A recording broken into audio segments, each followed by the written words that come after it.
Jaganmohan Reddy current bill విపరీతంగా పెంచడన్నారు, నిజమా అబద్ధమా? పెంచారు. నాకు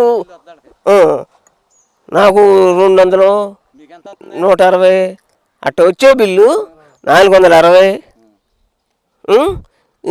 మళ్ళీ నిన్న ఇచ్చేళ్ళాడు 388 రూపాయలు.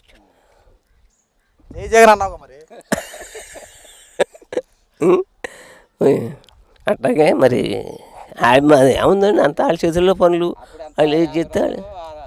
మనలో అన్నమాట, నిజం చెప్పు, ఎవరు కోటేచ్చు పోయినసారి? ఇప్పుడు పోయిన ఎలక్షన్లో ఎవరు కోటేచ్చు? మాకు మేము సైకిల్కి వేసుకున్నాం అప్పుడు. సైకిల్ మా పిల్లలు కూడా అదే, నా కొడుకులు, నా ముసలమ్మ, మేము సైకిల్కే. జగన్మోహన్ రెడ్డి 60 సంవత్సరాలు దాటిన వాళ్ళకి ఏ పథకాలు ఇచ్చి పెట్టాడు కదా అప్పుడు, అవి అందరి నీకు అందుకే జగన్మోహన్ రెడ్డి గేయాలకి ఎందుకు వెళ్ళా నువ్వు? ఇప్పుడు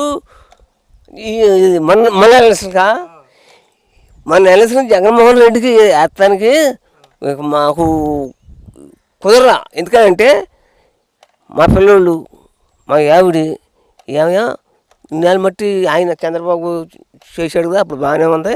ఇప్పుడు కరెంటు బిల్లు పెంచేసాడు, ముందు రేట్లు పెంచేసాడు, అవి పెంచేసాడు, ఇవి పెంచేసాడు. అసలు గెలవకూడదు అన్నాయి మా ముసలమ్మ, అట్టకి గెలకుండా పోయాడు.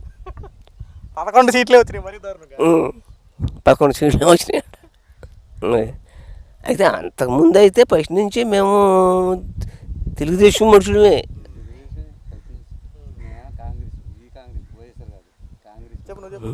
అందుకని తెలుగుదేశం మనుషులమే మేము. చాలా మటుకు తెలుగుదేశం మనిషిని నేను, ఇప్పటి నుంచి కాదు. చంద్రబాబు ఇప్పుడు నీకు ఎటువంటి ముందు ఇవ్వాలనుకుంటున్నావు? మాకు ముందు మంచి మంది ఇవ్వాలి, రేట్లు తగ్గియాలి. అది భూములను ఏర్పాటు చేశాడుగా జగన్. ఏం రకరకాలు పెట్టాడు, రకరకాలు పెడితే రకరకాలుగా ఉండే. అది చేసి ఇటు ఇటు తీసి అటు నానా చికాకు చేశాడు, అయిపోయింది. ఒక 2 సెంట్లు భూమి అయితే ఉందిలే. వెళ్తాను. భూమి నీ పేరు మీద ఉందా, జగన్మోహన్ రెడ్డి పేరు మీద ఉందా?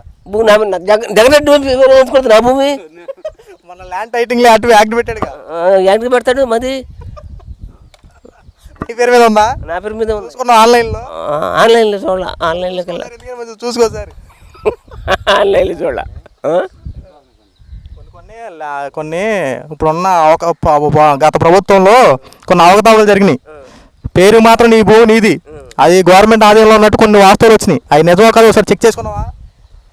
అసలు నేను వెళ్ళి ఎక్కడ చేసుకుంటా? నీ భూమిని ఎలా చెప్పుతావు? మా తాతలు సంపాదించింది. నీ పేరు మీద ఉంది, ఇప్పుడు నా పేరు మీద ఉంది.